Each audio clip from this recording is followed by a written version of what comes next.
lecciones anteriores hemos hablado acerca de la importancia de aprender cómo sacar la vuelta al intelecto de una persona, ese lugar de argumento, y aprender a hablar directamente a la conciencia, el lugar del conocimiento del bien y el mal.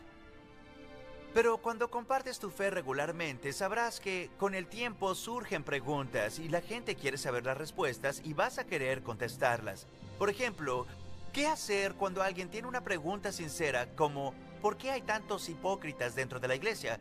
¿O qué tal esta? ¿Por qué permite Dios el sufrimiento? Eso comprueba que no hay un Dios amoroso, ¿verdad? ¿O qué tal si alguien directamente te dice simplemente no creo en Dios y no creo en la Biblia? ¿Qué haces? Hace poco asistimos a un campamento de entrenamiento de evangelismo con 300 cristianos de Estados Unidos y del mundo para practicar sus formas de testificar. Les pedimos que nos dieran las 10 preguntas y objeciones más comunes que oyen al testificar. Y para ayudarte a contestar las preguntas, no solo te daré buenas respuestas, te enseñaremos a no atorarte en el intelecto. Verás cómo las pláticas se desarrollan en la vida real. Vamos al campamento.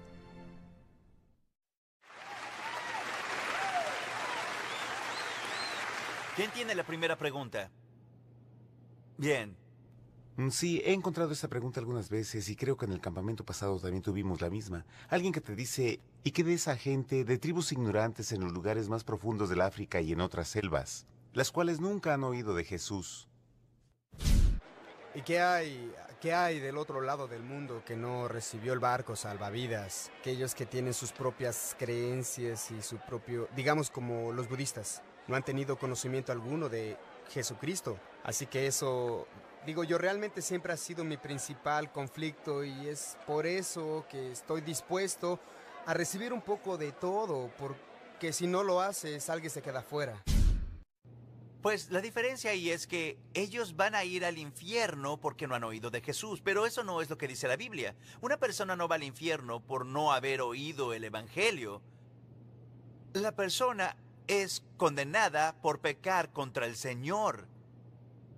Piensa en ello así. Si un hombre salta de un avión sin paracaídas, él morirá. ¿Sí? La razón por la que muere no es realmente porque no tiene paracaídas. La razón por la que muere es porque retó la ley de gravedad, lo cual lo atrae hasta el suelo y choca con la tierra. Ahora, si se hubiera puesto el paracaídas, hubiera estado salvo. Pero la razón principal de que pereció fue porque traspasó la ley de la gravedad. Es lo mismo con la persona. Si muere sin Cristo en el lugar más profundo de África, no es primordialmente porque si él se va, muere sin Cristo. Si termina en el infierno, no es porque no creyó en Jesús. Primordialmente es porque pecó contra Dios. Él ha traspasado la ley moral de Dios. Eso es lo que lo lleva al infierno. Ahora, si él se hubiera vestido de Salvador, hubiera sido salvado.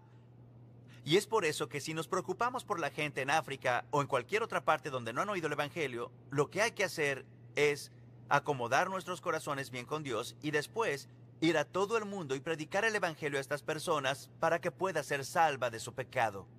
Y según la Biblia, el pecado no es la falta de creer en Jesús, sino la transgresión de la ley. Primera de Juan 3, versículo 4. Pregunta número 2. ¿Quién tiene la segunda pregunta? Así pues, a veces vas a hablar con gente y te dirá algo como, me dirán a mí, mi Dios es un Dios bueno, un Dios de amor y de perdón, y no me enviará al infierno. ¿Qué le dices a eso?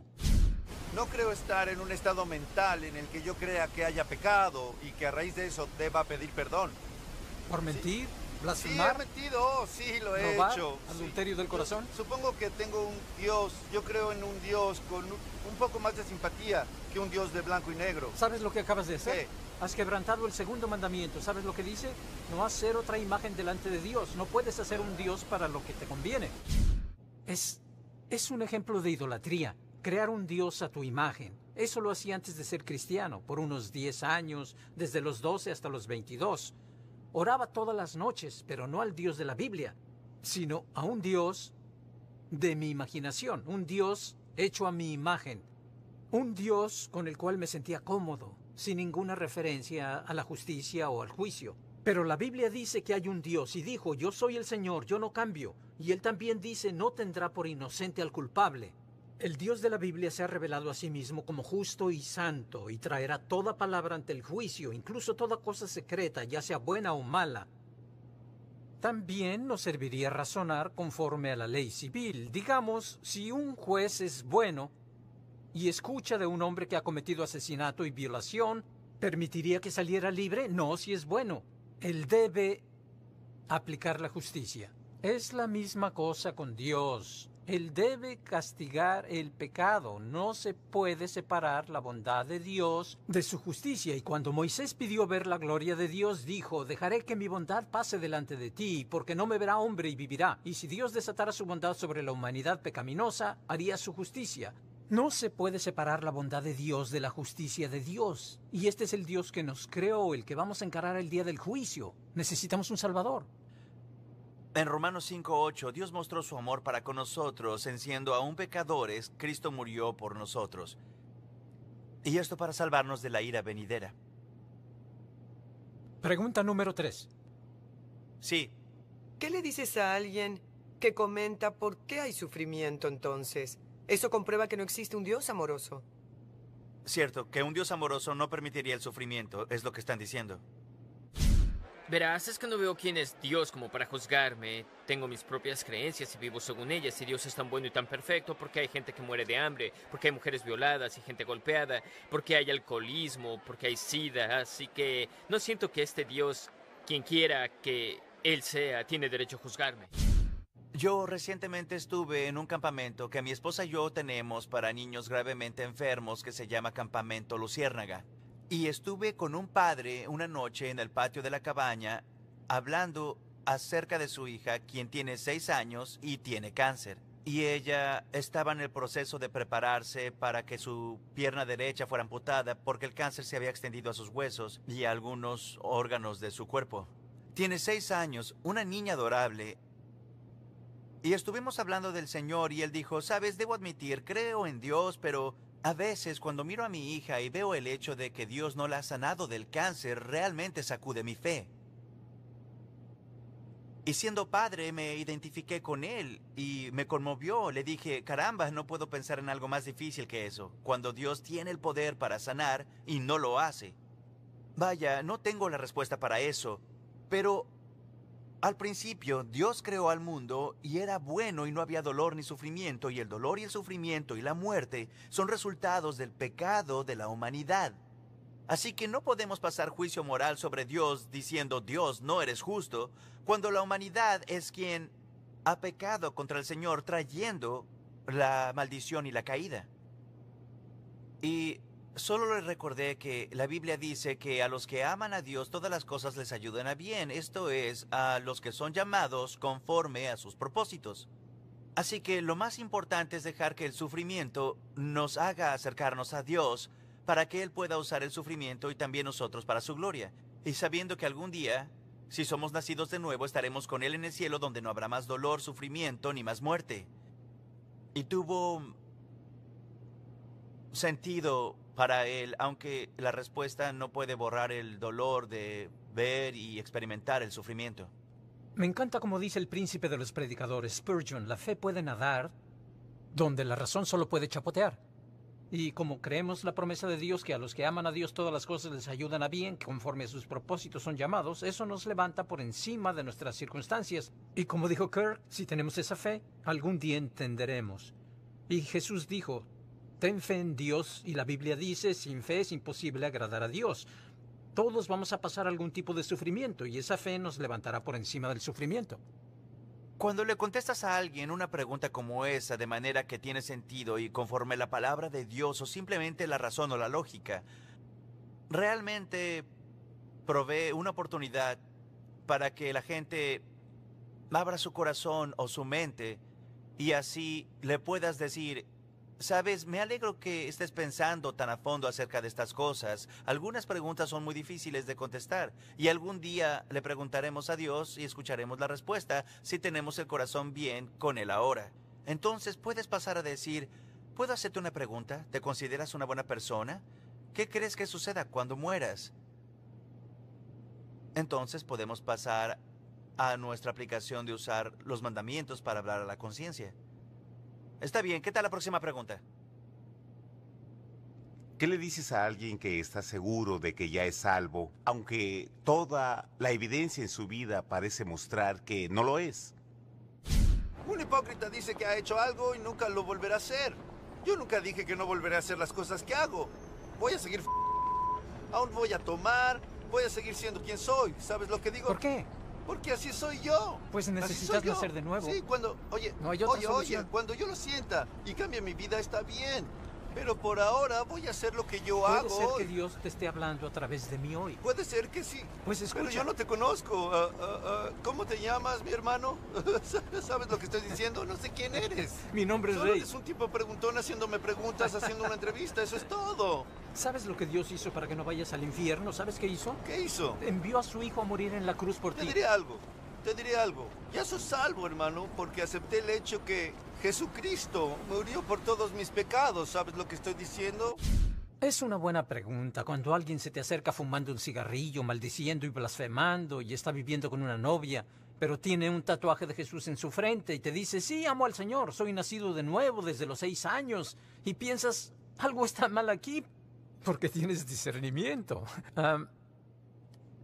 Piensa en esto como si fueras doctor y estuvieras con un paciente frente a ti. Este es mi modo personal de tratar algo así. Si un doctor ve que su paciente está muy pálido, piensa, este tiene algo que no está bien, no se ve sano según veo. Empieza a investigar un poco, tal vez diga algo como, ¿estás comiendo? ¿Cómo está tu apetito? Y la persona dice, pues no he comido en 3 días, no tengo apetito. Entonces ya sabe que va por buen camino, su discernimiento está bien y está confirmando lo que dijo. Yo lo que hago cuando veo a un pálido espiritual, que algo tiene, que está enfermo, me doy cuenta por lo que sale de su boca. Veo cómo está su apetito, le pregunto, ¿cuándo fue la primera vez que leíste la Biblia? La gente responde diciendo, hace un par de años.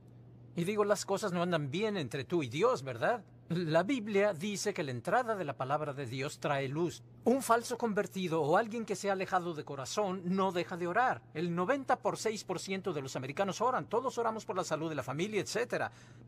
Pero cuando alguien no está bien con Dios, no querrá leer la palabra de Dios, porque la palabra de Dios le trae luz, le hace sentir culpable. Alguien dijo, este libro me aparta del pecado y el pecado me aparta del libro. Así que es una buena pregunta para sondear cuando descubres que la persona no ha leído la Biblia en 2 años y sabes que no está bien con Dios. Llévala a la prueba buena, dile, te haré una pregunta. ¿Crees que eres buena persona? A menudo dirá, sí, soy buena persona. Por la falta de entender la justicia de Dios. Una de las cosas que hice solo hace un par de años es... Había algunos en mi familia de los cuales yo no estaba seguro si eran o no salvos en verdad. Ellos sí, y si les preguntabas, ¿eres cristiano? Dirían, sí, claro, y voy a la iglesia.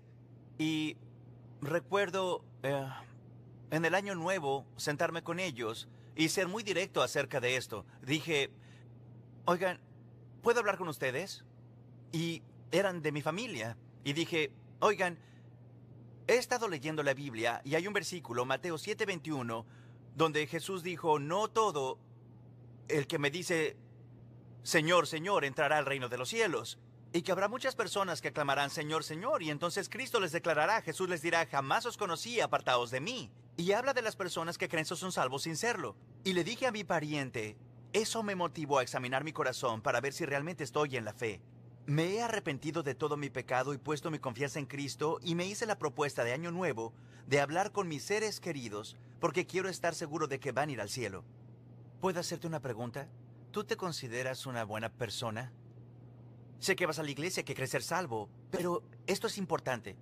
¿Has guardado los mandamientos? ¿Alguna vez has mentido? ¿Has robado? Y hablé de todo. Y 2 días después esta persona me habló por teléfono, desconsolada, diciendo, mi esposo y yo hablamos sobre lo que nos dijiste y vimos los mandamientos y descubrimos que nuestros corazones no están bien con Dios y necesitamos arrepentirnos. Debemos hacer esto juntos o por separado.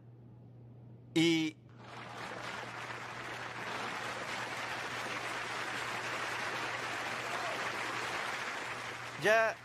ya sea que uses una pregunta tipo sondeo, como a Rey le gusta, o que seas directo, honesto, de tu preocupación por la persona, usa lo que mejor te funcione, porque se trata de la eternidad. Está bien, siguiente pregunta. Frecuentemente cuando testifico, uno de los impedimentos más fuertes que enfrento es cuando las personas dicen que son ateas y suelen decir, pues, no creo en Dios y no les importa el día del juicio ni las cosas de la eternidad. ¿Qué le dices a alguien cuando te dice que no cree en Dios? Eso es todo. ¿Crees en Dios? No, claro que no. Sí, se escucha con frecuencia.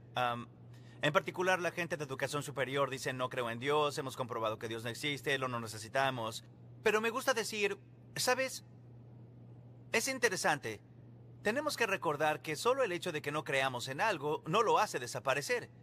¿Entienden? Podríamos salir en medio de la carretera con una venda en los ojos y decir, yo no creo en el tráfico. Pues eso no lo hace desaparecer, ¿verdad? Solo que no creamos en algo no lo hace desaparecer. Si está allí y es real, entonces vamos a tener que enfrentarlo. Y no es difícil comprobar la existencia de Dios a una persona sensata. Me encanta reunirme con los ateos porque sé que no existe tal cosa. Ateos. Dios ha dado luz a todo hombre, solo que hay gente insensata que niega la luz interior que Dios ha dado. Y sé que no hay ateos en un avión con turbulencia severa. Todos oran en un avión que se voltea al revés y baja repentinamente unas cuantas millas. De cualquier manera es fácil comprobar la existencia de Dios. Si lo quieres hacer, solo razona con la persona. Dile, cuando miras un edificio, ¿cómo sabes que hubo un constructor?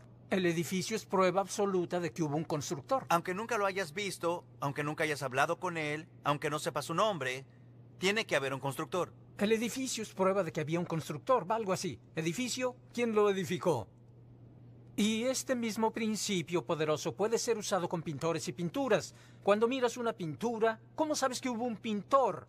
Y no puedes tener la creación sin una prueba absoluta y científica del 100% de que hubo un pintor. Y lo mismo se aplica al creador.